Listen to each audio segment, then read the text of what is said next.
إن الحمد لله نحمده ونستعينه ونستهديه ونستغفره ونتوب إليه ونعوذ بالله من شرور أنفسنا وسيئات أعمالنا من يهده الله فلا مضل له ومن يضلل فلا هادي له وأشهد أن لا إله إلا الله وحده لا شريك له وأشهد أن محمدا عبده ورسوله اللهم صل على محمد عبدك ورسولك نبي أمي وعلى أزواجه وذرياته كما صليت على إبراهيم وعلى آل إبراهيم إنك حميد مجيد وبارك على محمد عبدك ورسولك نبي أمي وعلى أزواجه وذرياته كما باركت على آل إبراهيم إنك حميد مجيد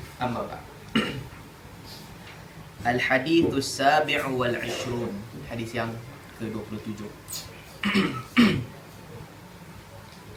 عن النواس بن سمعان رضي الله عنه عن النبي صلى الله عليه وسلم قال البر حسن الخلق والإثم ما حاك في نفسك وكرهت أن يطلع عليه الناس رواه مسلم وعن وابصة بن معبد رضي الله عنه قال أتيت رسول الله صلى الله عليه وسلم فقال جئت تسأل عن البر والإثم فقلت نعم قال استفت قلبك البر ما اطمأنت إليه النفس واطمأن إليه القلب والإثم ما حاك في النفس وتردد في الصدر وإن أفتاك الناس وأفتوك حديث حسن رويناه في مسندي إمامين أحمد بن حنبل والدارمي بإسناد حسن. Baik, hadis yang ke-27 daripada Nawas bin Sam'an radhiyallahu anhu. Nabi sallallahu alaihi wasallam bersabda, kebaikan itu adalah akhlak yang baik. Dosa pula merupakan benda yang meninggalkan kesan di dalam jiwa dan perkara yang engkau benci andai kata diketahui oleh orang lain. Hadis riwayat Muslim. Hadis yang kedua daripada Wasibah bin Ma'bad radhiyallahu anhu. Dia kata dia datang kepada Nabi sallallahu alaihi wasallam. Lalu Nabi tanya, adakah engkau datang untuk bertanya tentang kebaikan dan keburukan? Kata Wasibah, betul. Lalu kata Nabi sallallahu alaihi wasallam, mintalah fatwa daripada jantungmu. Sesungguhnya kebaikan itu adalah perkara yang menyebabkan jiwa tenang terhadapnya dan juga jantung tenang dengannya. Dan juga dosa itu adalah perkara yang meninggalkan kesan di dalam jiwa dan juga membuatkan dada kamu berbolak-balik. Sekalipun manusia memberi fatwa kepada engkau, dan mereka ramai yang memberi fatwa kepada engkau. Hadis riwayat Ahmad dan juga Ad-Darimi. Baik, hadis yang pertama ni yang kita sebut daripada Nawas bin Sam'an, hadis sahih riwayat Muslim. Hadis yang kedua diriwayatkan oleh Imam Ahmad dan juga Ad-Darimi. Ibn Rajab Al-Hambali dia kata hadis ni hasan. Tetapi hadis ni sebenarnya di sisi para muhaddisin, hadis yang kedua ni ramai di antara mereka yang menyebutkan hadis ni adalah dhaif. Sebab hadis daripada Wasibah ini dia datang dengan jalan daripada Hamad bin Salamah. Hamad rawi yang sahih. Hamad mengambil hadis ni daripada Zubair Abu Abdussalam. Kata Al-Imam Al-Bukhari, Zubair Abu Abdussalam ini Hamad tidak mendengar daripada dia. Jadi Hamad tak ambil daripada dia. Artinya ada seorang di pertengahan di antara Hamad dan juga Zubair Abu Abdussalam. Al-Bukhari sebut dalam Tarikh Al-Kabir. Jadi maksudnya sanad dia terputus satu kat situ. Yang kedua, Ahmad ibn Abdussalam dia ambil hadis ni daripada Ayyub bin Abdullah ibn Makraz. Ayyub bin Abdullah adalah seorang rawi yang ulama hadis kata masturul hal. Mastur di sisi ulama hadis maksudnya dia tak diketahui. Maksudnya orang puji dia pun tak, orang kutuk dia pun tak. Dia mastur. Dia tertutup urusan dia. Orang tak tahu. Maka disebabkan itulah, pertama sanad dia terputus. Dan yang kedua, rawi dalam hadis ni rawi yang tidak dikenali, iaitu Ayyub bin Abdullah bin Makras. Dan dalam sebahagian riwayat disebutkan, di antara Az-Zubair ni dan juga Ayyub juga terputus. Sebab Zubair kata, aku mendengar daripada sebahagian orang yang duduk dengan Ayyub ibn Makras. Maksudnya dia tak dengar. Jadi hadis ni putus dua kali. Antara Hamad bin Salamah dengan Az-Zubair Abu Abdus Salam, dia dah terputus dah. Antara Zubair Abu Abdus Salam dan juga Ayyub ibn Makras juga terputus. Jadi hadis ni hadis yang kalau dinilai, wallahu a'lam, para ulama katakan dia dhaif. Baik. Hadis ni, yang kalau hadis riwayat Wasibah ni disebutkan dalam riwayat Ahmad, kalau kita lihat, kata Wasibah, ataitu Rasulullah sallallahu alaihi wasallam wa ana uridu an la ada' syai'an minal birri wal ithmi illa sa'altuhu anhu. Kata Wasibah, Wasibah ni sahabat Nabi. Tapi Wasibah ni bila tengok dalam kitab-kitab menceritakan tentang sahabat, tak banyak cerita tentang dia. Orang semua cerita yang Wasibah ni dia kuat ibadat dan dia kuat menangis. Dan orang tahu bahawa dia salah seorang daripada Bani Asad yang masuk Islam tahun ke-9. Tapi cerita detail tentang dia tak banyak diceritakan dalam kitab-kitab hadis. Kita pun tak boleh nak mereka cerita. Kita kata dia seorang sahabat, itu confirm. Ibn Hajar sebut, Ibn Sa'ad sebut, dan juga ramai orang sebut dia seorang sahabat. Cumanya keadaan dia, apa berlaku, cerita hidup dia tak banyak yang kita tahu. Jadi kata Wasibah, aku datang kepada Nabi SAW. Aku nak tanya dekat Nabi, niat aku nak tanya kepada Nabi tentang semua yang berkaitan dengan baik dan buruk.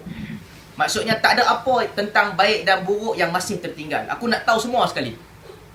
Lalu dia mai kat Nabi SAW.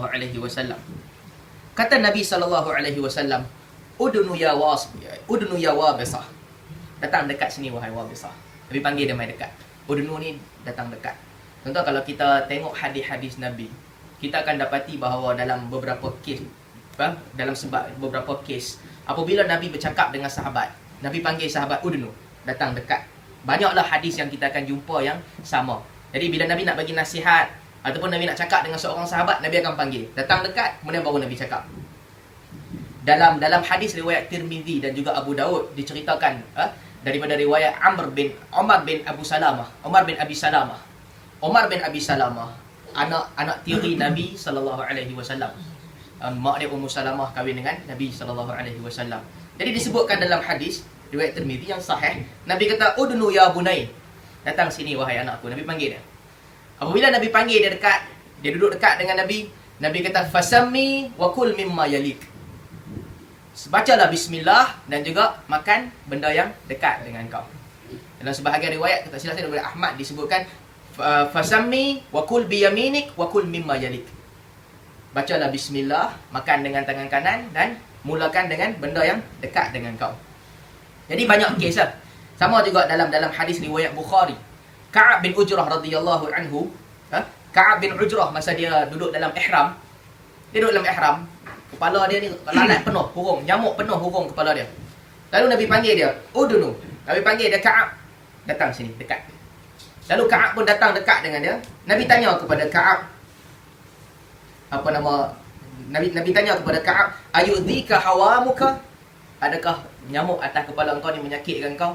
Ka'ab kata betul. Dia buatkan aku tak selesa, banyak nyamuk atas kepala aku. Dia sakit dalam ketika tu, luka dan sebagainya. Jadi nyamuk hurung atas kepala dia. Nabi kata, fidyatun min siyamin aw sadaqatin aw nusuk. Nabi kata engkau boleh cukur kepala. Lepas tu bagilah fidyah, sama ada puasa ataupun bagi makan orang miskin ataupun sembelih kambing. Jadi kalau orang ada uzur, dia ada keuzuran, dia ada sakit ataupun binatang hurung kepala dia boleh cukur dan lepas tu dia bayar fidyah. Sama juga Amr bin Umayyah. Dalam hadis riwayat Al-Imam An-Nasa'i, Amr bin Umayyah satu ketika dia balik daripada safar, balik pada musafir. Nabi tanya dia, adakah engkau tengah menunggu makanan ke? Dia kata, tak, aku tengah puasa. Lalu Nabi kata, Udnu minni, datang dekat dengan aku, Amr bin Umayyah. Jadi bila dia datang dekat dengan Nabi SAW, dia duduk dekat dengan Nabi. Nabi kata, Inna Allah Azza wa Jalla wada'a anhu siyam wa nisfus salah. Nabi kata, orang yang musafir ni, Allah mengangkat daripadanya puasa. Maksudnya dia tak wajib puasa. Dan juga nisfus salah, separuh puasa, separuh daripada salat Allah angkat daripada dia. Jadi tuan-tuan, ini uslub Nabi SAW. Kadang-kadang bila Nabi cakap dengan orang, Nabi kata udnu, datang dekat sini. Bila orang tu datang dekat dengan Nabi, baru Nabi cakap. Bila kita guna perkataan udnu, dia ada dua lah. Satu, kalau kita suka, kita kata udnu, jadi datang dekat. Kalau kita tak suka pun, kita bagi udnu juga. Kan, amai sini, sama juga udnu. Jadi beza dia ikut nada lah, intonasi yang digunakan. Para sahabat radhiyallahu anhum, mereka juga kalau tengok hadis, ada beberapa kes mereka guna sama macam uslub Nabi. Dalam hadis riwayat Muslim, Imam Muslim riwayatkan hadis. Orang datang kepada Ibnu Abbas. Orang datang ke Ibnu Abbas, dia kata, aku ni pelukis. Kerja aku lukis. Bagi fatwa aku. Ibnu Abbas radhiyallahu anhu kata, udnu minni. Hang pelukis, kau datang sini. Ibnu Abbas panggil dia. Lalu dia duduk dekat dengan Ibnu Abbas. Ibnu Abbas ambil 3 jari, Ibnu Abbas pukul jari dia di dada orang tu. Dia letak di atas dada orang tu. Lalu kata Ibnu Abbas, kullu musawwirin finnar yaj'alu lahu bikulli suratin sawwaraha nafsan fatu'adzibuhu fi jahannam. Ibnu Abbas dengan 3 jari ni tepuk dada dia. Ibnu Abbas kata, setiap pelukis itu berada di dalam neraka. Dijadikan bagi setiap lukisan yang dia buat satu jiwa. Lalu jiwa itu akan mengazabnya di dalam neraka. Kemudian kata Ibnu Abbas, in kunta la budda fa'ilan fasna'ish syajar wa ma la nafsa. Ibnu Abbas kata, kalau hang ni memang tak boleh buat benda lain dah, lukis je hang kerti, itu je yang hang pandai. Ibnu Abbas kata, kalau macam tu, lukislah apa sahaja, lukislah pokok. Wa ma la nafs, benda yang tidak bernyawa. Jadi, nak cerita kata ini uslub para sahabat. Orang tanya dia fatwa, dia duduk dekat dengan orang tu, lalu tangan dia tepuk dada orang tu, dia baru dia bagi nasihat. Dan ulama ahli sunnah, mereka tak bagi melukis potret, melukis binatang dan sebagainya. Ulama beza pandangan tentang gambar. Ada sebahagian ulama mereka syadid dalam bab gambar, mereka kata tak boleh juga. Tetapi wallahu a'lam, kalau nak kata tangkap gambar foto ni tak boleh, zaman Nabi foto tak ada lagi. Jadi mustahil Nabi mengharamkan satu benda yang belum ada zaman tu. Mesin photostat pun tak ada zaman Nabi. Yang ada hanyalah orang yang melukis. Jadi melukis ni diharamkan. Begitu juga ada asar daripada Abdullah bin Umar radhiyallahu anhu. Bila orang nak pergi musafir, Abdullah bin Umar udnu minni. Kalau dalam hadis riwayat Imam Tirmizi yang juga sahih, orang tu nak pergi musafir, Ibnu Umar kata datang sini. Lalu dia datang dekat. Ibnu Umar kata, Nabi SAW, kalau kami nak musafir, Nabi akan kata, astaudi'ullah dinaka wa amanataka wa khawati ma'amalika. Aku serahkan kepada Allah untuk menjaga urusan agama engkau, amanah engkau, dan juga penghujung amalan engkau. Astaudi'ullah dinaka wa amanataka wa khawati ma'amalik. Jadi tuan-tuan, ini uslub cerita sebelum kita masuk pasal hadis ni. Sama juga Nabi SAW kata kat Wasibah, udnu ya kepada Wabisah, udnu ya Wabisah. Datang dekat wahai Wabisah. Lalu kata Wabisah, aku pun fadanautu minhu. Aku pun mai duduk dekat dengan Nabi SAW. Sehingga kata Wabisah, lutut aku bertemu dengan lutut Nabi. Lalu Nabi SAW bersabda, ya Wabisah, ukhbiruka ma ji'ta tas'alu anhu au tas'aluni. Nabi kata, wahai Wabisah, adakah engkau mahu aku bagi tahu dekat engkau tujuan apa engkau datang sini ataupun kau nak tanya sendiri? Subhanallah. Ini Nabi SAW. Kita cerita minggu lepas kan, manusia tak tahu benda ghaib. Nabi juga tak tahu benda ghaib. Alimul ghaib fala yudhiru ala ghaibihi ahadan illa man irtada min rasulin. Allah Tuhan yang mengetahui benda gaib, satu-satunya Tuhan yang mengetahui benda gaib. Dia tidak menunjukkan perkara gaib melainkan rasul-rasul yang terpilih. Ini benda yang Allah bagi tahu kat Rasul. Jadi apabila Wabisah datang, Nabi kata, wahai Wabisah, aku nak abad dekat hang ke hang nak tanya aku sendiri? Kata Wabisah, ya Rasulullah, akhbirni. Wabisah kata, wahai Rasulullah, engkau bagi tahulah dekat aku, senang. Lalu Nabi SAW kata, ji'ta tas'aluni 'anil birri wal ithmi. Bukankah engkau datang ni nak tanya kepada aku tentang kebaikan dan juga dosa? Wahabi Salih kata, betul. Lalu sambung hadis tadi yang kita baca tu. Jadi hadis ni yang Imam Nawawi cerita ni, dia ada kisah lah. Jadi Imam Nawawi potong kisah dia. Jadi itulah kisah dia. Wahabi Salih datang kat Nabi, Nabi cerita kepada dia dan kisah itu berlangsung. Tuan-tuan, sebelum kita sambung cerita hadis ni, Nabi SAW ada beberapa benda yang tak nampak di pandangan kita, tapi Nabi tahu. Kan kalau kita cerita bab perang Mu'tah kan, apa yang berlaku dalam perang Mu'tah, Nabi lantik 3 orang panglima kan. Nabi lantik Zaid bin Harithah, Nabi lantik Ja'far bin Abi Talib dan juga Abdullah bin Rawahah. Nabi duduk sembang dengan sahabat-sahabat dekat Madinah. Nabi kata, aku lantik Zaid bin Harithah fa usiba, lalu dia mati dan diganti oleh Ja'far bin Abi Talib. Dan Ja'far bin Abi Talib ambil alih, dia juga mati. Lalu diambil alih oleh Abdullah bin Rawahah. Abdullah bin Rawahah juga mati. Lalu diambil alih oleh Saif bin Suyufillah. Salah satu pedang di antara pedang-pedang Allah yang Allah akan buka dengan pedang itu. Nabi tak sebut dah. Balik itu adalah Khalid dan Walid. Dan sama juga ada beberapa kes lah. Satunya berlaku selepas perang Badar. Kan lepas habis perang Badar, apabila Nabi SAW balik ke Madinah dengan kemenangan lah. Mereka 300 orang menang dengan 1000 orang. Nabi balik ke Madinah. Ketika itu Umair bin Wahab dan juga Safwan bin Umayyah, mereka 2 orang ni duduk dekat Hijr Ismail di Mekah. Mereka duduk bincang 2 orang ni. Lalu bila mereka duduk kenang lah apa sahabat-sahabat kita yang telah mati dalam perang Badar. Mereka 2 orang ni jahat. Umair bin Wahab, sebelum dia masuk Islam ni, dia ni lah kerja dia memang menyakitkan hati orang Islam. Dia menyusahkan orang Islam. Dia disebutkan, orang cerita, dia lah yang melemparkan najis kat orang Islam. Kerja dia menyusahkan. Jadi dia ni orang yang paling benci orang Islam. Sayyidina Umar kata kalb, anjing. Dia memang cukup jahat. Safwan bin Umayyah, dia pula pemimpin besar Quraisy. Lalu dia duduk dekat dua orang ni dekat Hijr Ismail. Kata Safwan, wallahi inna fil 'ishi ba'dahum khair. Safwan kata, mana lagi nak dapat kehidupan yang baik selepas kematian mereka ni semua, sahabat-sahabat kita yang telah mati di dalam Badar dulu. Kata Umair kepada Safwan, sadaqta. Wallahi laula daynun alayya laysa 'indi qada'uhu wa 'iyalun akhsha 'alayhim ad-day'ata ba'di la rakibtu ila al-madinati hatta aqtula Muhammad. Fa inna li fihim 'illatan ibni 'indahum asir fi aidihim. Kata Umair bin Wahab kepada Safwan, betul engkau cakap.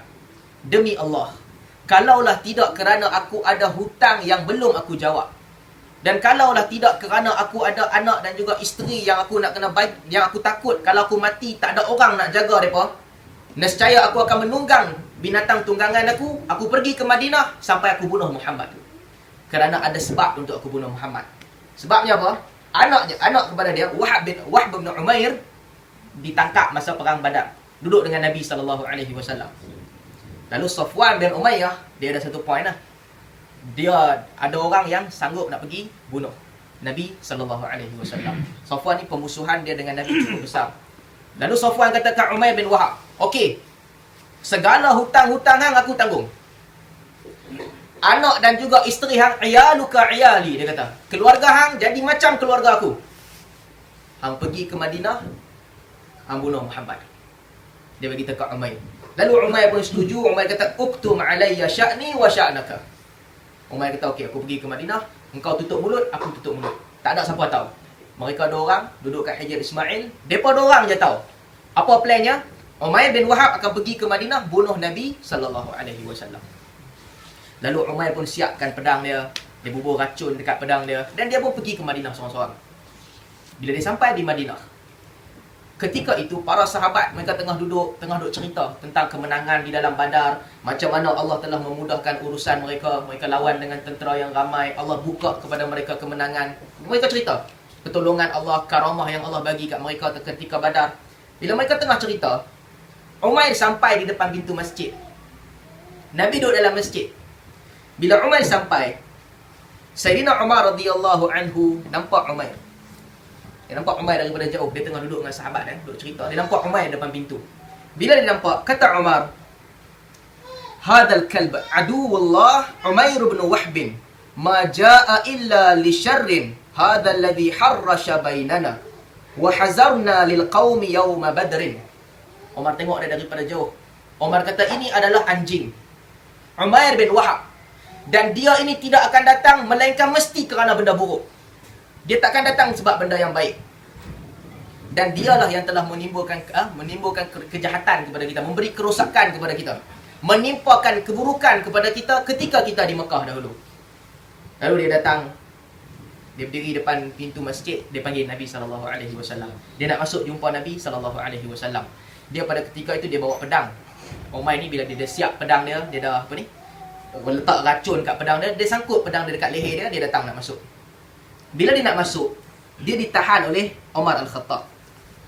Bila tahan, Umar pergi kepada Nabi SAW. Umar kata, "Ya Rasulullah, hadha aduwullah Umair bin Wahb, qad jaa mutawahhishan sayf." Nabi kata, "Fa'adkhilhu." Umar kata, "Wahai Rasulullah, yang datang ni adalah Umair bin Wahab, orang yang jahat. Dan dia datang membawakan pedang." Umar nak kata, "Nabi jaga-jaga. Dia main ni mesti dia ada niat tak baik. Dia bawa pedang bersama dengan dia." Nabi kata, "Fa'adkhilhu." Bagi dia masuk. Umar ni dia duk belah bagi, nak bagi masuk ke tak? Sebab Umar tahu, Umair ni memang jahat. Dia tahan lagi Umar. Dia tahan Umar, dia tak bagi masuk. Dia duduk tahan. Nabi tunggu. Nabi kata, "Fa'adkhilhu." Bagi dia masuk. Umar tak bagi dia masuk. Sampai Nabi kata, "Ya Umar, arsilhu." Wahai Umar, hantar dia mai sini. Nabi kata, "Bawa masuk dia. Jangan tahan dia dah." Lalu Umar pun tak apalah, dah Nabi minta, bagi dia masuk. Tapi sebelum bagi mereka masuk, kata Umar radhiyallahu anhu, ada beberapa orang Ansar yang duduk dengan Nabi. Tuan-tuan, Ansar ni, mereka ni hebat dah. Orang Ansar ni, sebab tu antara kehebatan Abu Sufyan kan, bila pembukaan kota Mekah kan, Abu Sufyan bila dia tengok datang, "Ini siapa ni?" Ni puak tu masuk. Puak ni masuk. Oh, dulu tinggal di Mekah, masuk. Bila datang satu kelompok manusia dengan baju besi, dengan binatang tunggangan, Abu Sufyan tanya, "Ini siapa ni?" "Inilah Ansar." Abu Sufyan kata, "Mereka ni tak boleh buat main. Mereka ni tentera yang hebat." Sebab itu kalau kita tengok orang-orang Ansar, mereka ada kedudukan yang hebat di sisi Nabi SAW. Abdullah bin Rawahah, Nabi masuk pembukaan kota Mekah kan, dia orang Ansar. Dia yang Nabi lantik dia untuk memegang tali unta Nabi SAW. Jadi sambung kepada cerita kita. Orang Ansar yang Nabi duduk jaga Nabi SAW ni, Umar kata kepada mereka, "Udkhulu ala Rasulillah sallallahu alaihi wasallam fa ajlisu 'indahu wahdharu hadzal kalbi 'alaihi fa innahu ghairu ma'mun." Umar kata kepada sahabat-sahabat Ansar, "Hangpa masuk duduk dekat Nabi sallallahu alaihi wasallam. Pastikan hangpa duduk dekat dengan Nabi sallallahu alaihi wasallam dan jaga-jaga daripada anjing ni. Sebab dia ni tak boleh dipercayai." Siapa? Umair bin Wahab. Jadi Umair pun masuk jumpa Nabi sallallahu alaihi wasallam.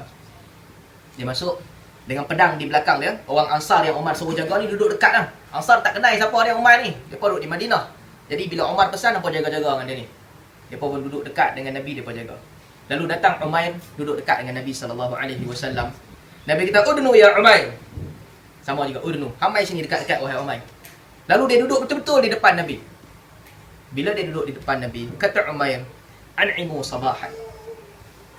An'imu sabahan ni macam selamat pagi kan, macam sabah al-khair.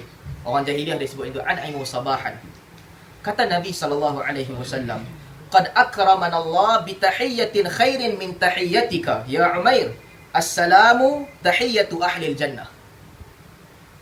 Nabi kata, Allah telah memuliakan kami dengan ucapan selamat yang lagi bagus daripada ucapan selamat engkau, iaitu ucapan selamat ahli syurga. Assalamualaikum. Tuan-tuan, sampai ke tahap ni, Nabi ni tak tinggal satu ruang pun boleh dakwah. Nabi dakwah sekecil-kecil benda.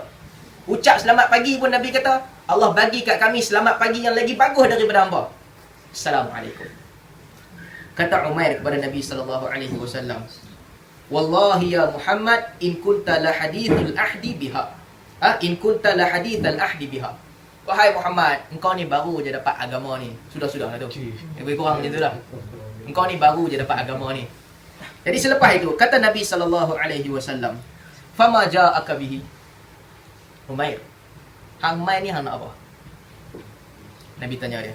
Bila Nabi tanya, kata Umair, jitu li hadzal asir alladhi fi aydikum fa ahsinu ilaihi.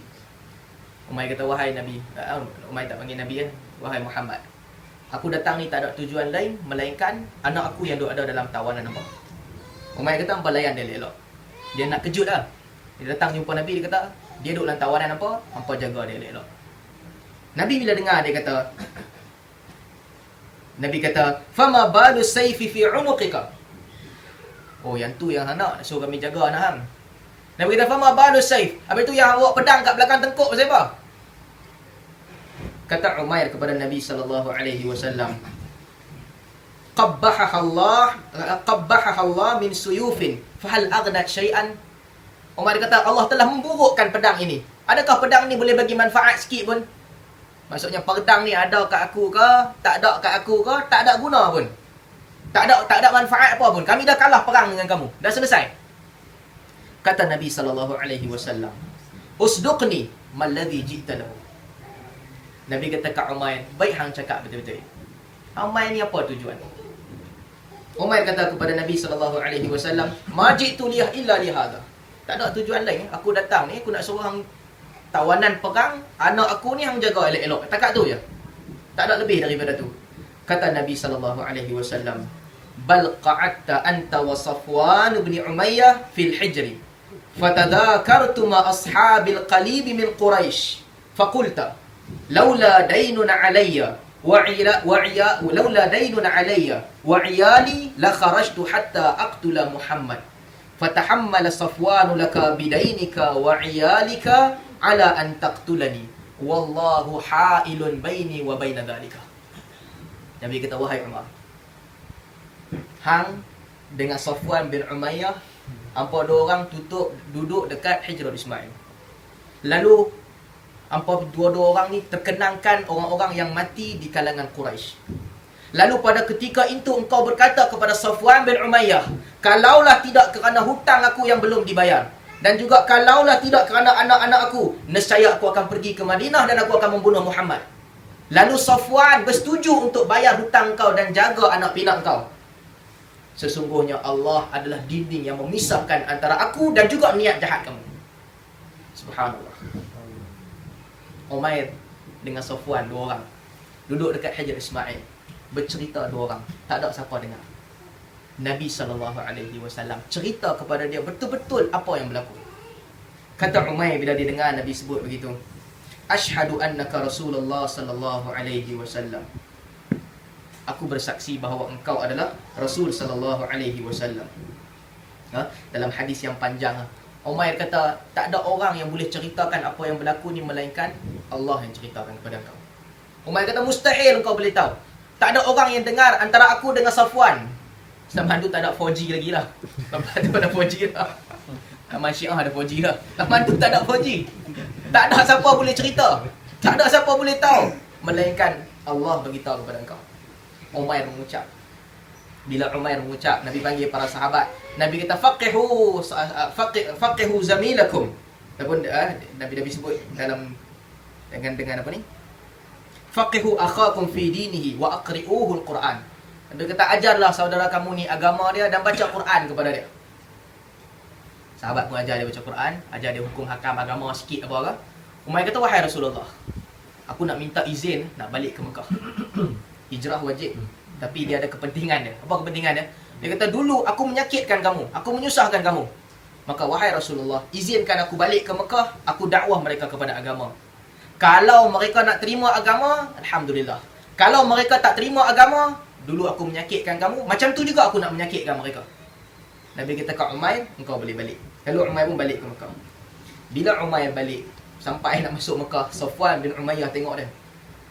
Safwan kata, abshiru biwaqi'atin ta'tikumul an tulsikum waqa'ata badrin. Safwan kata, terimalah khabar gembira. Kamu akan mendapat khabar gembira yang membuatkan kamu lupa apa yang berlaku pada hari Badar. Lalu Umair pun datang kepada Safwan. Umair kata, aku dah masuk Islam. Safwan, sumpah aku takkan cakap dengan kau sampai aku mati. Jadi Umair bila dia balik, dia dakwah ramai orang yang masuk Islam bersama dengan dia. Ala kulli hal, Nabi SAW itu Ada benda yang orang lain tak tahu, tapi Allah bukakan hijab tu kepada Nabi SAW khabarkan kepada orang lain. Baik, itu dua hadis yang kita sebutkan ni. Ada hadis lain riwayat daripada diriwayatkan oleh Imam Ahmad daripada Abu Tha'labah, yang mana dia tanya kepada Nabi SAW, akhbirni ma yahillu li wa ma yuharramu alayya. Wahai Rasulullah, cerita kat aku apa benda yang dihalalkan kepada aku dan yang diharamkan kepada aku. Lalu Nabi jawab benda yang sama. Nabi kata, ma sakanat ilaihi nafs wa tma'annat ilaihi alqalb. Yang halal tu benda yang jiwa engkau tenang dan juga dia selari dengan jiwa engkau. Itma'an, jiwa engkau dan juga jantung engkau ni selari dengan benda tu. Wal ith ma lam taskun ilaihi nafs. Adapun dosa, benda yang jiwa engkau tak rasa tenang dengan dia, itu dosa. Kalau kita tengok hadis pertama ni, hadis daripada Nawas bin Sam'an, Nabi SAW menceritakan tentang bir. Dia tanya kat Nabi, cerita kat aku tentang bir. Kebaikan ni, bir ataupun kebaikan, dia merujuk kepada dua benda. Satu, kebaikan maksudnya muamalatul khalq. Macam mana kita berhubung dengan makhluk. Itu dianggap kebaikan. Jadi buat baik. Sebab tu dalam Quran disebutkan birrul walidain. Buat baik kepada kedua ibu bapa. Itu bir. Dalam hadis sahabat tanya Nabi SAW, man abirru? Kepada siapa aku nak buat baik? Nabi kita buat baik kepada mak kau. Dia tanya lagi, yang hadis yang masyhur lah, 2 kali mak kau, 3 kali mak kau, lepas tu kepada bapa kau. Dia tanya lepas tu siapa? Thummal aqraba fal aqrab. Lepas tu buat baik kepada orang yang dekat dengan kau dan dekat dengan kau. Jadi bir artinya melakukan kebaikan kepada orang lain. Tuan-tuan, hubungan anak dengan mak ataupun ayah ni, dalam Quran digunakan birrul walidain. Buat baik kepada ibu bapa. Ketaatan, taat dan buat baik berbeza. Dia dua benda yang berbeza. Taat mutlak tidak ada melainkan kepada Allah dan Rasul. Ketaatan mutlak. Kepada orang lain daripada Allah dan Rasul, taat dia tak boleh mutlak. Anak dia buat baik kepada mak dan juga bapa dia, ataupun dia taat kepada mak dan bapa dia dalam rangka buat baik je. Apabila dia dapat perintah yang bercanggah dengan Al-Quran, bercanggah dengan sunnah, dia tak boleh buat baik dah. Pada ketika tu dia tidak ada ketaatan. Buat baik mesti, tapi tak boleh dah untuk taat pada ketika tu. Apabila perintah bercanggah dengan Al-Quran dan bercanggah dengan sunnah. Baik. Kalau perintah tu melibatkan hak individu, hak dia sendiri. Tadi benda haram dia tak boleh taat lah. Ini hak dia sendiri. Dia suka makan benda yang harus, apa-apa benda yang harus. Dia suka makan apa benda, mak dia tak bagi dia makan. Mak dia kata, hang nak minum tak boleh minum air suam, mesti minum air manis. Dia kata, aku memang suka minum air suam, buat macam mana? Dia baik, dalam kes-kes begini. Ataupun dia menikah, bapak dia tak suka, bapak dia kata, hang cerai dengan perempuan tu. Ini hak dia. Nak makan apa dia suka, itu hak dia. Nak kahwin dengan siapa dia suka, itu hak dia. Dalam kes ni, sebagaimana kita baca dulu, hadis Umar Al-Khattab yang suruh anak dia cerai, para ulama kata, ikutlah. Kalau orang tu dia ni jenis taat betul kat mak bapak dia. Mak bapak dia cakap apa, semua dia ikut. Dia boleh lah cerai. Tapi kalau dia ni pun tunggang terbalik ke, kadang-kadang dia ikut, kadang-kadang tak ikut, bab ni tak payah ikut lah. Bab lain lebih layak untuk diikuti. Tapi dalam bab yang melibatkan individu ni, tidak diwajibkan taat. Tak wajib taat. Jadi lelaki dia boleh kahwin dengan siapa dia suka. Mak bapak dia tak boleh paksa dia. Perempuan, ulama khilaf. Adapun bab-bab lain yang berkaitan dengan diri dia, dia suka makan benda apa, dia suka minum benda apa, di situ tidak ada ketaatan sebab itu dia terpulang pada dia. Kalau dia nak taat, dia dapat kebaikan. Tapi tidak diwajibkan sebagaimana dalam bab dia memilih isteri dan sebagainya. Kata Ibnu Umar radhiyallahu anhu, bir syai' hayyin. Al-birru syai' hayyin. Nak buat baik ni benda mudah je. Abdullah bin Umar kata, wajhu talq wa kalamu layyin. Antara buat baik ni muka senyum. Muka bagi talq, muka bagi, orang kata muka rezeki orang lain. Orang tengok, orang rasa suka.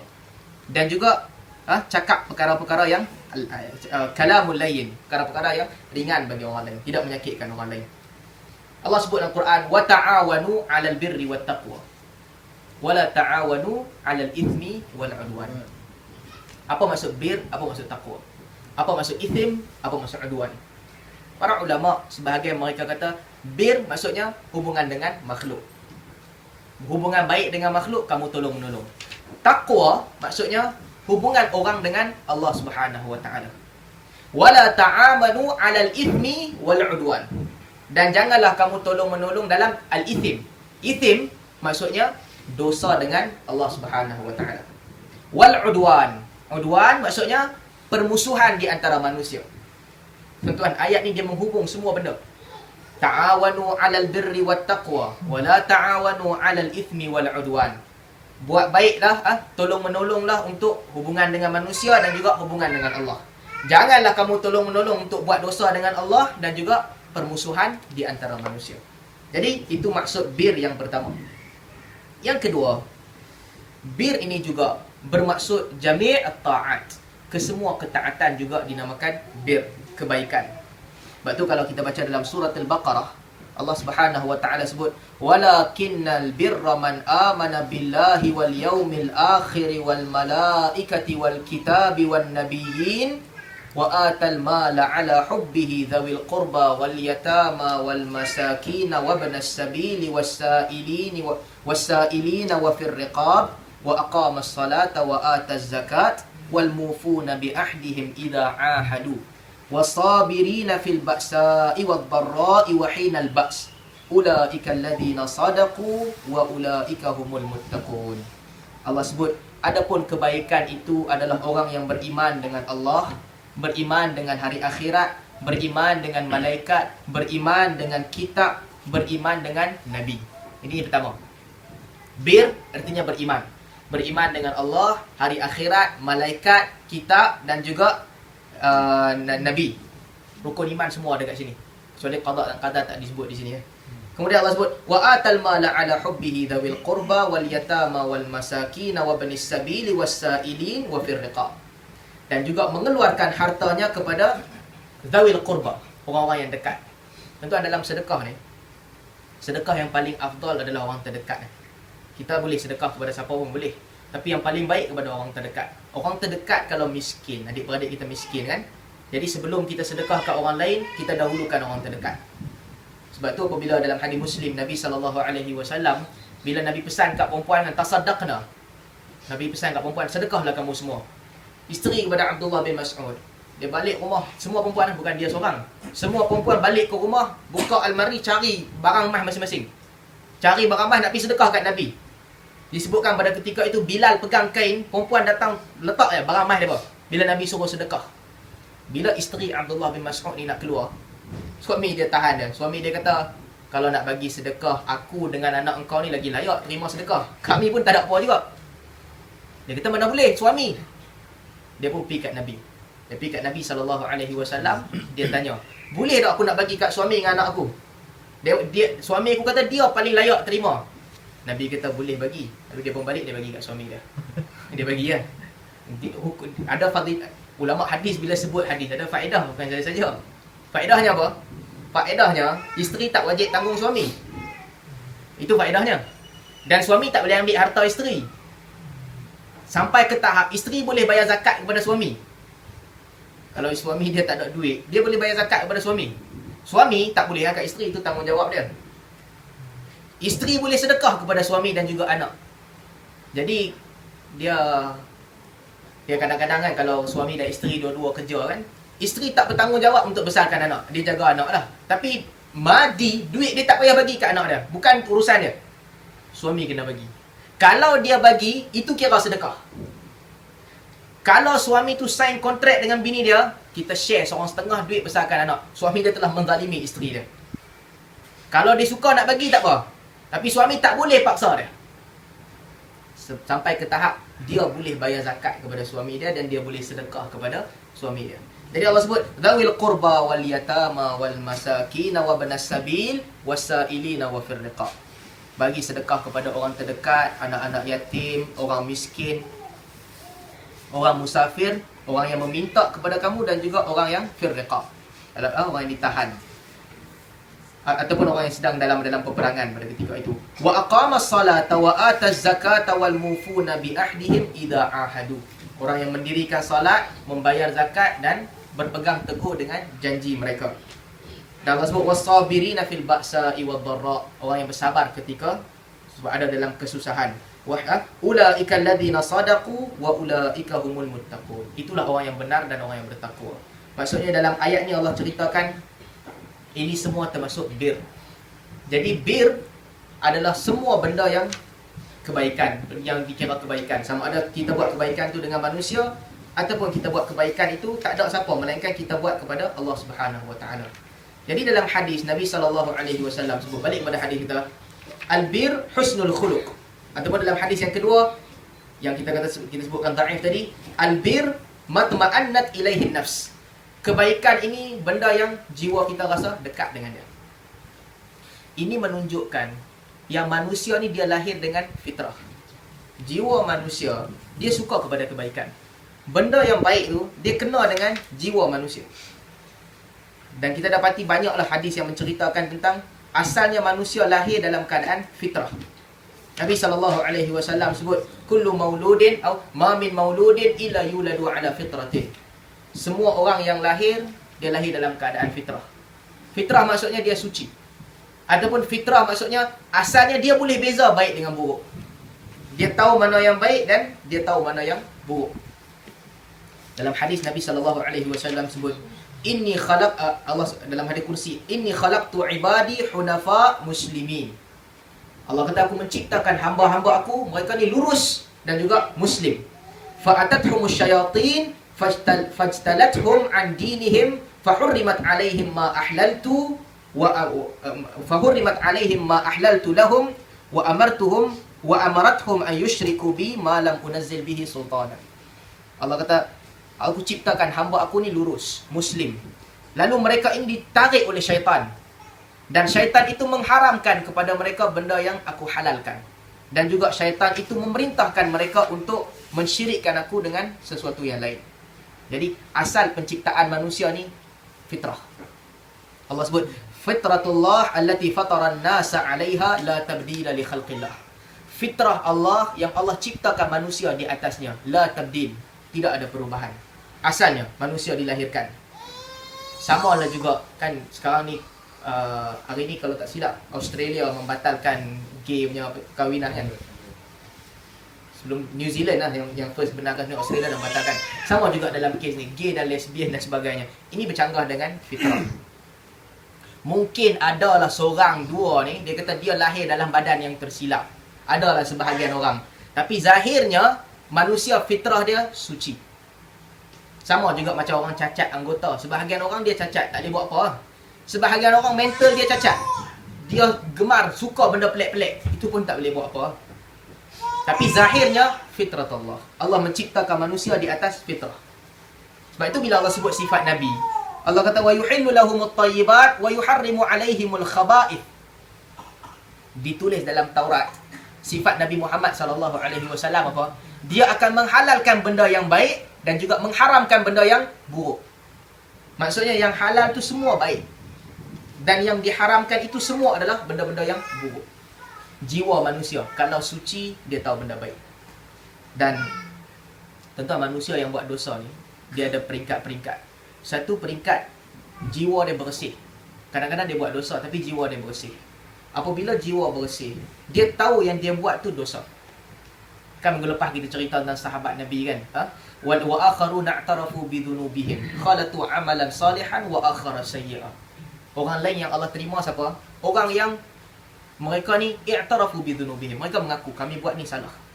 Khalatu amalan salihan wa akhara sayyi'ah. Dia campur amal baik dengan amal buruk. Mereka tak pergi perang, mereka tahu itu salah. Sebab rasa bersalah, mereka ikat diri mereka kat tiang masjid tunggu Nabi balik. Sama juga sahabat yang pergi perang Mu'tah, mereka balik awal daripada perang Mu'tah. Jadi kacau bilau apa, mereka terbalik. Mereka duduk tak keluar rumah sampai Nabi benarkan mereka. I'tarafu bidhunubihim. Manusia kalau dia buat dosa, jiwa dia masih bersih, dia tahu itu dosa. Lalu dia kembali kepada Allah. Allah kata asallahu an yatuba alaihim. Mudah-mudahan Allah mengampunkan mereka. Maksudnya Allah akan ampunkan mereka. Itu jiwa dia bersih. Apa sahaja dosa lah. Kadang-kadang kita dosa ni kita tak boleh nak lari kan. Kadang-kadang apa-apa sahajalah dosa tu kadang-kadang kita berentuk, terbuat juga. Tapi kita tahu bila kita buat, subhanallah, kita tahu astaghfirullahalazim, patut aku tak buat benda ni. Aku tinggal tapi aku terbuat juga. Dia buat dosa betul, tapi jiwa dia bersih. Dia ada an-nadamah, dia ada menyesal. Orang yang teruk sikit daripada tu, bila dia buat dosa, dia tak rasa itu dosa. Ini orang yang lari fitrah. Bila dosa tu penuh dalam jantung manusia, dia buatkan manusia hilang daripada fitrah. Dia buatkan dia tak kerti beza dah antara halal dengan haram. Ini masalah besar. Syarat Allah nak ampunkan, i'tarafu bidhunubihim. Dia mesti mengaku diri dia tu buat dosa, asallahu an yatuba alaihim. Allah akan ampunkan dia. Tapi kalau tahap dia tak mengaku dia buat dosa, ini masalah dia besar. Banyaklah kes kan, apa-apa sahaja dosa. Nak buat dosa, lepas tu taubat kepada Allah. Jangan teruskan. Kan ada orang kadang-kadang, sebahagian orang, dia anggap rasuah kan macam makan benda lain, macam biasa, macam sumber pendapatan dia. Kan, sebahagian orang, tak tahu cerita kan, pergi kaunter nak bayar saman, duduk kat kaunter, bayar RM100. Asal saman 300, bayar RM100. Dapat resit tulis RM70. Orang tu, itulah sumber rezeki dia. Dia tak ada apa, relax je. Ada orang pakai kepiah, ada orang yang nama dia haji, biasa. Ada orang, cerita rasuah ni benda paling besar. Sebab rasuah ni buat orang rasa benda tu biasa je. Bila orang selalu sangat kan, dia hari ni sekali, 2 kali, 3 kali, dia jadi, ini benda biasa dah. Ada orang sampai ke tahap, subhanallah, tak tahu ni cerita. Kawan ni dia pergi saman siapa kan, tuan punya kedai. Saman tuan punya kedai tu, tuan punya kedai ni pun pergi report. Bila tuan punya kedai pergi report, apa jadi? Dia tu kenalah tindakan. Lepas dia kena tindakan, 30 kawan dia yang buat kerja sama, tiap-tiap hari pergi check kedai kawan ni. Cari salah tu, cari salah ni. Lepas tu sembang macam tak buat dosa. Ini hak kita, kita kena pertahankan kawan kita. Subhanallah. Jiwa bila kotor, jiwa bila hilang terus rasa malu, hilang terus beza antara dosa dan pahala, rosak. Sebab tu bila kita nak terlibat dengan apa-apa pun, dosa dengan pahala tu kena tahu beza juga. Kan? Riba sama juga. Orang yang ambil personal loan, saya cerita dengan kawan kan, personal loan ni macam mana pun kena elak juga. Ada orang kata tak boleh nak elak, terpaksa, perlu juga personal loan ni. Duit tak ada nak ambil juga.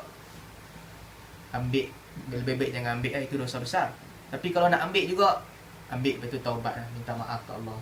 Taubat banyak. Tapi orang ni dia buat main-main. Aku ambil loan ni, aku bayar bank tu, aku ambil lagi satu bank, aku bayar bank ni, dia duduk pusing-pusing sepanjang hidup. Subhanallah, rosak jiwa dia kotor. Dia tak boleh nak beza dengan dosa dengan pahala. Jadi sebab tu kita pesan kat orang, kita juga sendiri, buat dosa ni semua orang tak boleh lari. Innallaha kataba ala bani Adam haddahu minaz zina la mahalah. Allah tulis dalam jiwa setiap anak Adam, dia mesti buat zina, dia tak boleh lari.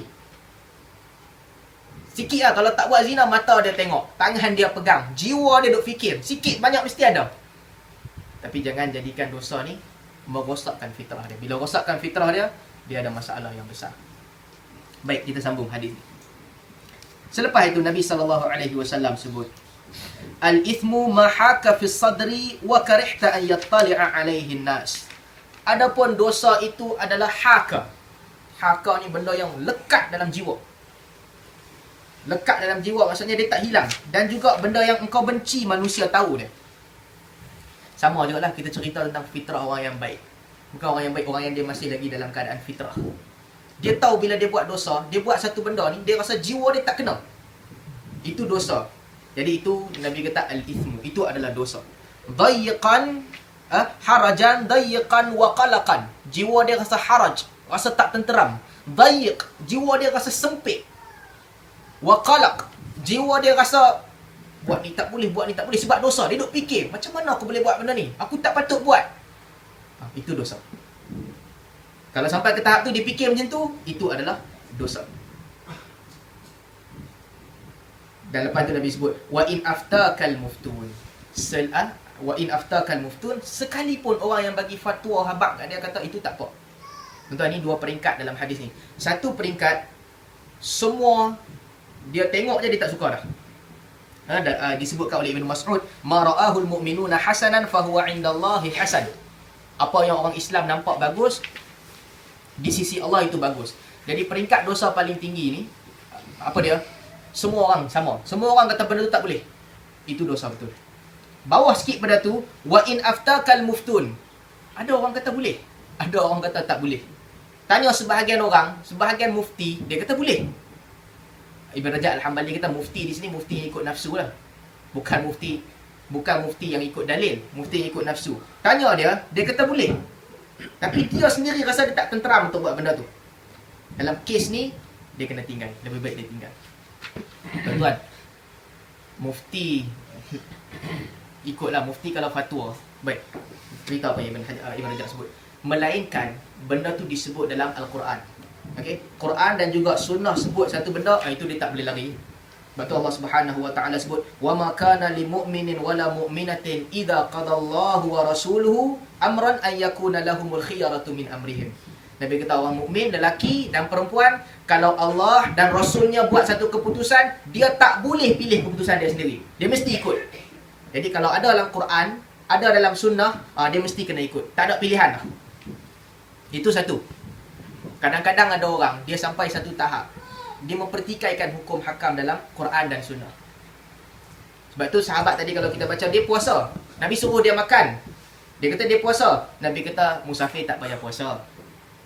Maksudnya apa? Dan kadang-kadang Nabi puasa. Maksudnya ada dua pilihan. Nak puasa boleh, tak mau puasa tak apa. Orang jangan main, dia kata puasa lah bagus, tak puasa tak boleh. Itu tak boleh. Allah bagi dua pilihan, kena tetapkan dua pilihan. Ketika musafir, solat kasar sebagai contoh. Dua-dua boleh. Nak kasar pun boleh, tak mau kasar pun tak apa. Dia jangan datang, dia kata, tak boleh kalau solat 4 rakaat ni jadi tak kena. 2 rakaat tak kena, kena bagi 4 juga. 2 rakaat ni orang yang malas. Itu masalah dia. Sebab dia telah bercanggah dengan nas. Dalam kes tu dia telah bercanggah dengan nas. Nabi benarkan, hang jangan bagi berat. Dia kalau sendiri, dia rasa aku tak boleh lah. Biasa aku solat 4 rakaat. Kalau jadi 2 ni, aku rasa hidup aku tak apa kena. Itu tak apa. Qurratu ain. Solat tu penyejuk mata dia. Dia tak cukup solat dia tak sempurna. Itu okey. Tapi dia jangan main buat fatwa pelik-pelik. Apa ni malas baru jalan sikit naik kapal terbang nak solat jadi 2. Itu tak boleh. Solat tarawih sama juga. Dia rajin, dia nak solat 20 rakaat. Tak apa solat 20 rakaat. Dia rajin, dia nak solat 36. Tak apa solat 36 rakaat. Dia sendiri, dia kata kalau aku tak cukup 20 rakaat bulan Ramadan, aku rasa tak berapa tenteram. Dia buat 20 rakaat. Tapi dia jangan pergi kata kat orang, apa ni pemalas solat 8 rakaat. Tak boleh. Sebab Nabi buat macam tu. Orang tanya Aisyah, macam mana solat Nabi bulan Ramadan? Aisyah kata Ramadan ke bukan Ramadan ke sama. Nabi solat 4, lepas tu Nabi solat lagi 4, lepas tu Nabi solat 3. Ada orang buat macam tu, kita jangan kata dia malas. Ini bukan istafti qalbak. Istafti qalbak bila tak ada dalil. Ataupun dalam hadis-hadis yang kita sebut dulu. Da' ma yuribuka ila ma la yuribuk. Tinggalkan benda yang buat kamu was-was kepada benda yang tidak buat kamu was-was. Kadang-kadang tuan-tuan ada benda yang kita belah bagi. Tengok satu sudut nampak macam okey, tengok lagi satu sudut tak berapa okey. Kan biasa MLM orang tanya kan, jual beli MLM. Kalau tengok segala macam rukun jual beli dia ada. Ada barang yang dia jual beli, ada harga yang dia bayar. Jadi sempurna, barang pun ada, harga pun ada, tukang jual pun ada, tukang beli pun ada. Cukup. Di sudut tu okey, tak ada masalah. Jual beli. Tetapi lama kelamaan, dia jadi orang bukan nak jual produk. Orang nak cari orang bawah. Dia jual tu, produk tu tak penting pun. Harga produk tu 200 je. Tapi dia bayar 1000. Sebab apa? 800 lagi ni nak pergi kepada ni, apa, cabang-cabang kat atas. Dia pun beli juga. Beli, niat dia aku tak mau barang ni. Beli juga. Orang bawah sama juga. Dia promote orang bawah. Katakan dia jual sabun lah. Dia bukan promote sabun tu. Dia promote, hang masuk lah, sekejap hang cari orang bawah pula support, hang nanti kaya. Sabun tu terus tak ada kena-mengena dah. Tak ada kena-mengena dah sabun tu. Jual produk exam, produk periksa kan. Budak-budak bagi pandai, belajar pakai ni bagi pandai. Tanya dia, anak dia pakai. Dia kata, anak aku tak pakai pun. Tapi hang jual buat apa? Orang bawah nak bagi masuk. Kes-kes macam ni. Ikut rukun jual beli cukup. Tapi bila tengok di satu sudut, dia serupa nak makan duit orang bawah je, bukan dia nak jual beli pun. Ketika tu, da' ma yuribuka. rasa tak berapa tenteram, tak berapa kena, tinggalkan. Tapi kalau dia rasa okey, aku memang jual beli, rukun sempurna. Aku ada tu, penjual ada, pembeli ada, harga ada, akad ada, semua cukup. Teruskan. Jadi ini intipati hadis. Tapi mufti kalau nak bagi fatwa ke orang, dia tak boleh buat macam tu. Mufti kalau dia nak fatwa, dia kena ikut dalil. Al-Imam Syafi'i rahimahullah, tentang kalau tengok dalam Ar-Risalah ataupun Ikhtilaful Hadis, Imam Syafi'i paling detail dalam bab ni. Tak ada benda yang tak ada dalil. Kalau tak jumpa dalil, hang tak kerti cari. Sebab tu Imam Syafi'i kata istihsan tak ada lah agama. Ikut mazhab Hanafi, istihsan ada. Istihsan ni panjang lah perbahasan dia. Cuma ringkasnya kita kata benda ni nampak macam okey. Kita lari daripada qiyas biasa kepada qiyas lain, kita nampak macam okey. Contoh tuan-tuan, kita wakaf tanah. Wakaf ni sama macam jual lah kan. Bila kita jual, harta tu bukan lagi milik kita, jadi milik orang lain. Kita wakaf tanah. Patutnya macam jual lah. Kita dah jual tanah, kita tak boleh duduk kat tanah tu. Kita dah wakaf, tapi kita kata aku nak duduk kat sini juga. Ikut qiyas, tak boleh duduk dah. Dah jual, dah wakaf, pindah milik kepada orang lain, bukan hamunya lagi. Tapi sebahagian orang kata, tak apalah istihsan dalam bab ni. Dalam bab tuan dia duduk kat kedai tu, kita tak qiyas dengan jual. Kita jual, kita qiyas dengan pajak. Serupa dia pajak, dia masih lagi boleh duduk kat situ, tapi bukan hak milik dia. Ini istihsan nama dia. Dia pusing dari situ, mai ke sini.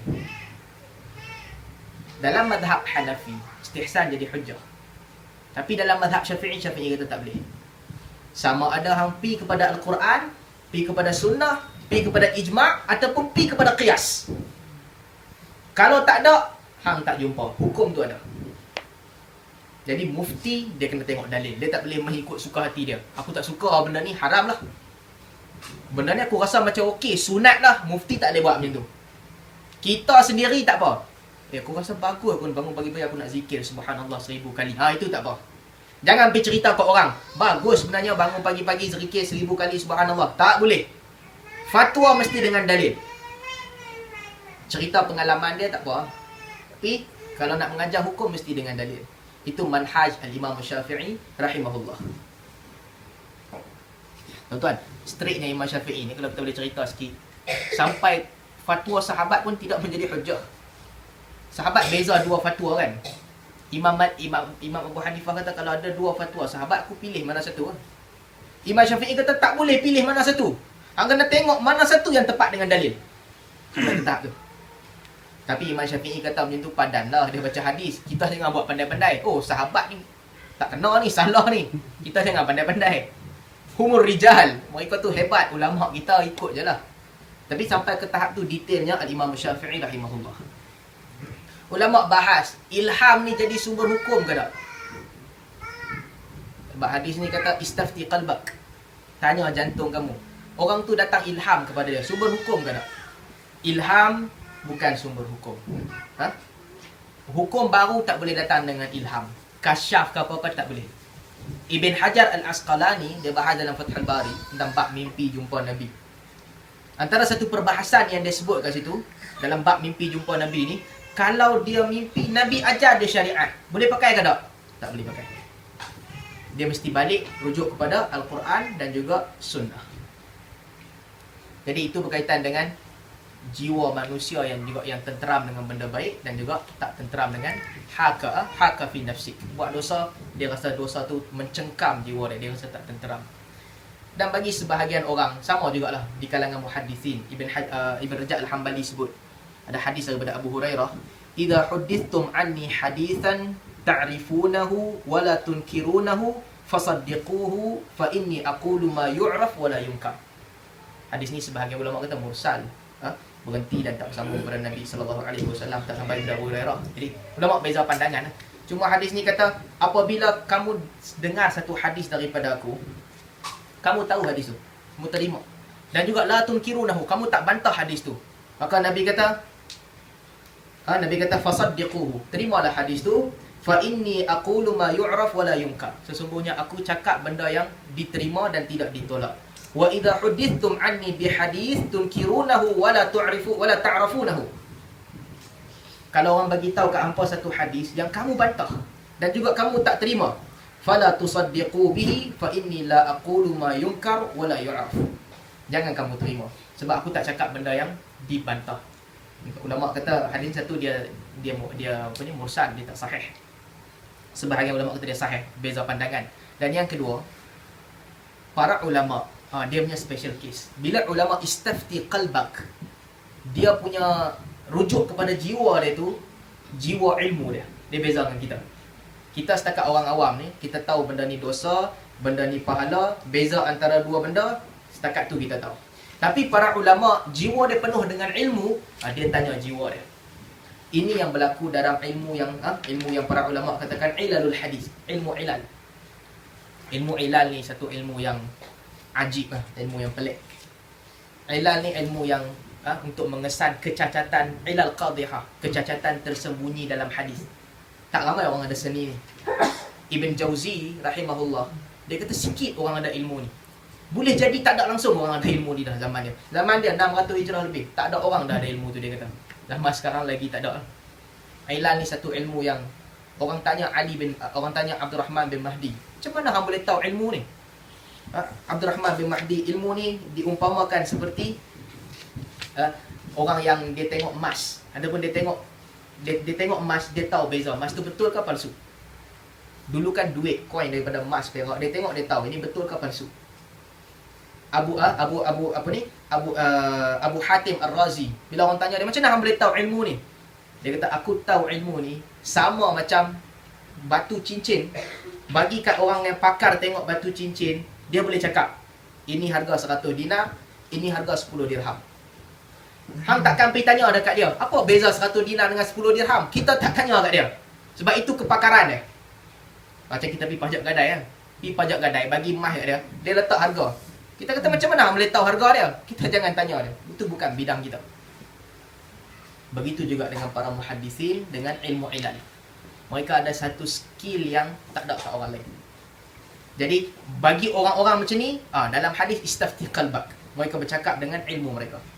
Sebab itu Abu Zur'ah, bila Abu Zur'ah, tentang sebelum tu orang yang pakar dalam ilal ni tak ramai. Satu antara yang pakar dalam ilal ni Ibnu Sirin, di antara orang yang awal bercerita tentang sanad. Selepas Ibnu Sirin, Daud As-Sakhtayani. Jadi mereka Ayub As-Sakhtayani, dia orang yang pakar dalam ilal. Selepas Ayub As-Sakhtayani, Syu'bah. Lepas daripada Syu'bah, ada beberapa orang, Yahya bin Sa'id Al-Qattan, Abdul Rahman bin Mahdi dan juga Ali bin Madini selepas tu. Lepas mereka tiga orang ni datang zaman Imam Bukhari, Imam Abu Daud dan juga Abu Zur'ah yang kita sebut tadi, Abu Zur'ah, Abu Hatim, mai zaman mereka ni. Lepas mereka ni, hampir tak ada orang dah hebat dalam ilal. Adalah beberapa orang, Al-Uqaili ataupun Daraqutni, beberapa orang je.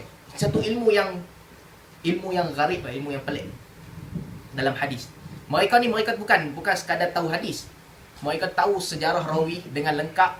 Mereka tahu juga hadis yang sampai kat mereka. Dan mereka tahu kelemahan tersembunyi dalam hadis. Orang biasa tengok hadis ni macam okey je, sambung je. Sanad dia okey. Pergi tanya kat Daraqutni kata tak, hadis ni dhaif. Tanyakan Ali bin Madini, dia kata tak, hadis ni dhaif. Orang tanya kepada Yahya bin Sa'id Al-Qattan, apa hang tak terima hadis daripada orang? Ala takhsha an yakuna haula khusama'uka amam Allah. Hang tak takutkah nanti orang-orang yang tolak hadis depa ni, nanti di akhirat mereka akan datang menjadi musuh kau di hadapan Allah. Yahya bin Sa'id kata, aku lagi sanggup depa jadi musuh aku daripada Nabi jadi musuh aku. Ini ilmu yang ganjil. Abu Zur'ah bila dia mati, orang datang ke Abu Hatim, orang tanya, apa masalah lepas Abu Zur'ah mati? Abu Hatim kata, dhahaba alladhi kana yuhsinu hadzal ma'na. Telah hilanglah orang yang menguasai bidang ni. Orang tanya dia, ada orang lagi tak yang pandai bab ni? Dia kata tak ada dah orang pandai bab ni. Satu ilmu yang hebat. Sebab tu saya cerita sikit kan. Macam mana cara muhadis, kita cerita pasal muhadis kan. Ada dua orang muhadis, dua orang pakar dalam hadis, yang mereka ni nanti tuan-tuan bagi tahu apa kerja mereka. Satu Ibnu Asakir, satu Al-Khatibul Baghdadi, satu lagi Ibnu Asakir. Khatibul Baghdadi tahun 400 lebih, Ibnu Asakir tahun 570 Hijrah, dua orang ni. Al-Khatibul Baghdadi, dia ada tulis satu buku Tarikh Baghdad. Ibnu Asakir ada tulis satu buku Tarikhul Dimashq. Dalam buku Tarikh al-Baghdad yang ditulis oleh Al-Khatib al-Baghdadi, ada hampir 8,000 nama. Siapa 8,000 orang ni? Semua ulama yang pernah masuk ke Baghdad. Apa yang dia tulis? Nama ke? Tak, bukan nama. Al-Khatib al-Baghdadi, apa yang dia tulis? Nama dia siapa? Bila dia lahir, bila dia mati, bila dia masuk Baghdad, dengan siapa dia jumpa dalam Baghdad, dengan siapa dia pernah berguru, siapa yang pernah ambil ilmu dengan dia, siapa yang kahwin dengan dia, sebelum dia datang ke Baghdad apa dia buat, selepas dia keluar dari Baghdad apa dia buat, sampai dia mati. Siapa yang puji dia, siapa yang kutuk dia. 7,000 nama. Bayangkan 8,000 nama. Satu nama tu ada 10 tok guru. Berapa banyak nama yang dia tulis? Ibnu Asakir 9,000 nama lebih. Sama juga apa yang berlaku di Dimashq. Siapa yang masuk Dimashq, bila dia masuk, bila dia keluar, apa ulama sebut tentang dia, dengan siapa dia kahwin, details. Itu kerja muhaddis. Kita pun tak ada satu institusi yang buat semua benda. Nak tahu masuk keluar, kita tanya immigration. Nak tahu lahir mati, kita tanya jabatan pendaftaran. Nak tahu dia kahwin dengan siapa, kena pergi pejabat agama. Dia satu orang, Al-Khatib al-Baghdadi, dia buat semua benda tu. Nak tahu dengan siapa dia jumpa, kita pun tak ada rekod. Zaman komputer ni, kita tak ada rekod. Tapi dia rekod. Ini hebatnya mereka. Sebab itu Ibn Asakir, antara kisah yang dia sebut, satu cerita, apabila seorang bawa hadis palsu ni, datang kepada Harun al-Rashid, khalifah. Harun al-Rashid tangkap dia, nak hukum bunuh dia. Lepas tu ada ulama' yang kata kena bunuh orang buat hadis palsu ni. Antaranya Abu Ma'ali al-Juwaini. Suyuti sebut, sandarkan kepada Abu Ma'ali al-Juwaini, orang buat hadis palsu kena bunuh. Jadi Harun al-Rashid bila bawa orang ni, dia nak bunuh. Orang ni kata, jangan bunuh aku, sebab aku dah buat 4,000 hadis. Kalau kau bunuh aku, habislah 4,000 hadis ni tersebar. Kalau kau lepaskan aku, okey, selamat. Aku bagi tahu mana hadis palsu yang aku buat, kita boleh tarik balik, kita boleh kauting. Tapi jangan bunuh aku. Kata khalifah kepada dia, Aina anta ya zindiq an Abdullah bin Mubarak wa ibn Ishaq al-Fazari yukhliyaniha fayukhrijaniha harfan. Khalifah kata kepada dia, hang ni siapa kalau nak dibandingkan dengan Abdullah bin Mubarak dan juga Abi Ishaq. Mereka ini akan pergi nilai, buka setiap hadis, mereka akan keluarkan semua yang hang buat ni, setiap satu huruf. Itu kerja muhaddis. Dan muhaddis ni tak ada sangka baik. Benda tu betul, mereka kata betul. Benda tu Nabi tak kata, mereka kata Nabi tak kata. Tentu ada kitab Suyuti tu dia, Tadrib Rawi. Dia cerita, antara orang yang buat hadis palsu ni, fadilat surah-surah Al-Quran. Antara orang yang buat hadis palsu ni, orang-orang yang sufi, sebahagian orang sufi. Kenapa mereka buat hadis palsu? Mereka kata, kami tak buat perkataan yang buruk, kami buat perkataan yang bagus je. Mereka buat hadis-hadis palsu. Para ulama hadis membenci golongan. Jadi mereka betul-betul berhati-hati. Di Malaysia orang sekarang ni duk sibuk bab apa ni? Bab ummati kan, perkataan terakhir Nabi SAW. Betul, perkataan tu tak sahih. Diriwayatkan daripada Sayyidina Ali. Sanad pun tak ada. Dia tak sahih. Ada beberapa riwayat yang kata Sayyidina Ali duduk dengan Nabi, Nabi ketika Nabi wafat, Nabi di atas riba Sayyidina Ali, semua tu tak sahih. Yang sahihnya Nabi duduk dengan Aisyah. Perkataan yang Sayyidina Ali dengar daripada Nabi, ummati tu tak sahih. Tak apalah, sahih tak sahih tu urusan kedua. Ada orang mereka bagi alasan main-main. Ada orang kata, orang yang kata tak sahih ni takut-takut mereka akan dilaknat oleh Nabi. Sebab mereka mereka menafikan Nabi cinta umat. Siapa nafi Nabi cinta umat?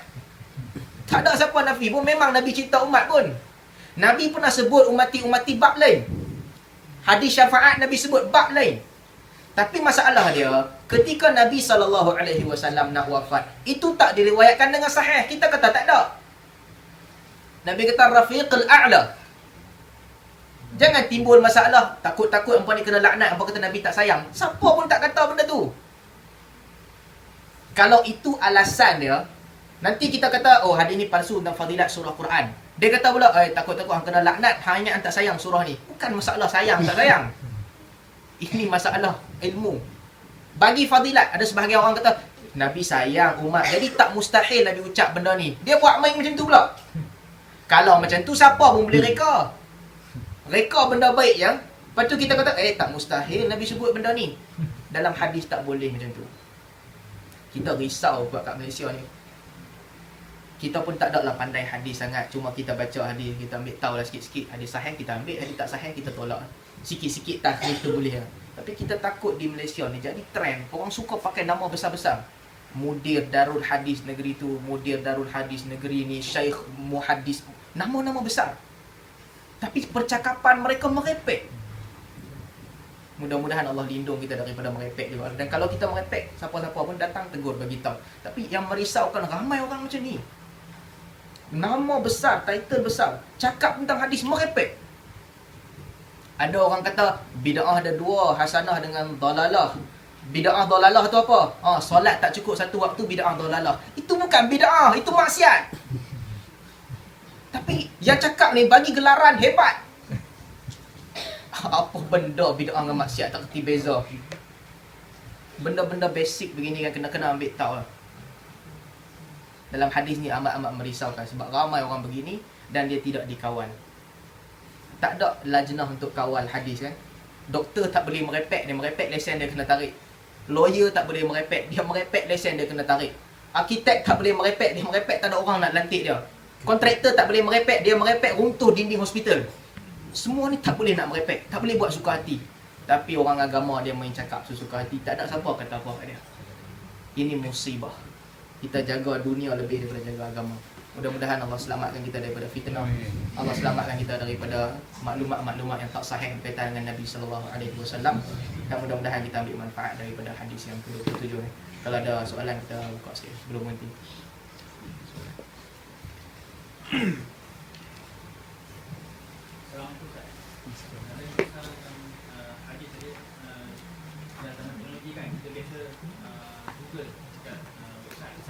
Website yang bagus untuk menjadikan rujukan.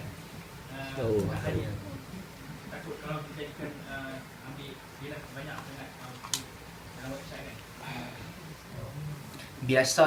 Biasanya Islam web antara yang bagus lah. Dia kawal maklumat dia dan badan yang orang yang menulis tu dikawal. Bukan semua orang boleh tulis sesuka hati. Wikipedia tak boleh percaya siapa pun tulis. Saya website ni tak tahu, saya tak banyak baca daripada website. Cumanya kalau dalam bahasa Arab tu multaqa ahlul hadis antara yang bagus. Hampir ke semua benda dia orang bahas. Orang yang hebat yang bahas kat situ. Tapi yang pentingnya sumber tu kita kena tempat. Untuk kita lah peringkat biasa kan. Sahih Bukhari dengan Muslim kena dahulukan. Lepas Bukhari Muslim, Kutub Sittah. Kutub Sittah ni kena tengok juga takhrij. Apa ulama kata. Kalau hadis Tirmizi kena tengok apa Imam Tirmizi kata. Hadis-hadis lain tu kena tengoklah apa ulama kata. Antara yang buat takhrij ke semua kitab adalah Al-Albani. Takhrij Albani ada beberapa yang dikritik. Orang lain kritik beberapa takhrij dia yang dia kata sahih li ghairihi tapi tak sahih, ataupun ada hadis yang sahih tapi Albani kritik beberapa lah. Tapi secara umumnya Albani antara orang yang dia takhrij ke semua kutub sittah, hampir ke semua. Itu yang mudahnya. Cuma yang pentingnya tuan-tuan, baca hadis kena tengok takhrij dia juga. Kalau bukan Bukhari Muslim. Tapi daripada website ni saya takut sebab ada trend orang suka tipu juga. Dia bubuh nama hadis Bukhari. Ada orang buat, dia main doa apa kalau dia ajar, dia kata hadis ni riwayat Imam Bukhari. Itu dulu tak ada, tapi sekarang ni benda macam ni pun ada dah. Dia ini orang penipu cerdik sikit. Penipu yang tak berapa cerdik. Dia tipu, dia tak kata riwayat mana. Dia kata aku buat macam ni orang tak ikut, dia nak bagi orang ikut, dia letak pula riwayat Bukhari. Ni kena jaga. Dia kata, alah halang-halang tipu nama Nabi dah berdosa, takkan tipu nama Bukhari nak dosa besar lagi. Paling kurang sikit daripada tipu nama Nabi. Kena jaga benda-benda begini. Jadi benda ni berlaku banyak dalam website. Cuma tengoklah. Tengok manhaj penulis, ketelitian dia dalam hadis. Tentuan kalau kita biasa baca hadis kan, baca Sahih Bukhari, baca Sahih Muslim, kalau tak banyak pun kita dapatlah sikit perasaan tu. Bila kita dengar, kita tahu, ni betul Nabi cakap. Bila kita dengar beberapa benda, kita kata, Nabi tak cakap benda begini. Bila kita rasa sanksi, kita kena pastikan balik. Kadang-kadang sanksi tu sebab kita tak ada ilmu. Kita duk rasa tak betul, tapi benda tu betul. Tapi bila sanksi, kena cek balik. Cumanya yang terbaik, baca Sahih Bukhari dan juga Sahih Muslim. Jadi insya-Allah bila baca tu, dapatlah manfaat cara hidup Nabi, apa Nabi buat setiap hari. Paling kurang kita dapat gambaran.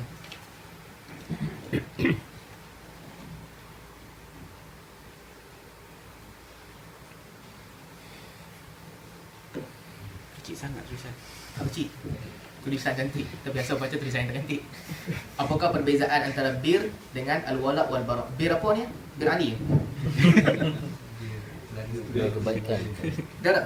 Ada tu perkataan kita apa tu? Oh, bir itim. Okey, betul. Bir itim baik dan buruk dengan al-wala' wal-bara'. Bir dengan itim, sebagaimana kita sebut tadi, dalam sebahagian riwayat disebutkan dalam hadis Abu Tha'labah dikatakan yang halal dan yang haram, kan?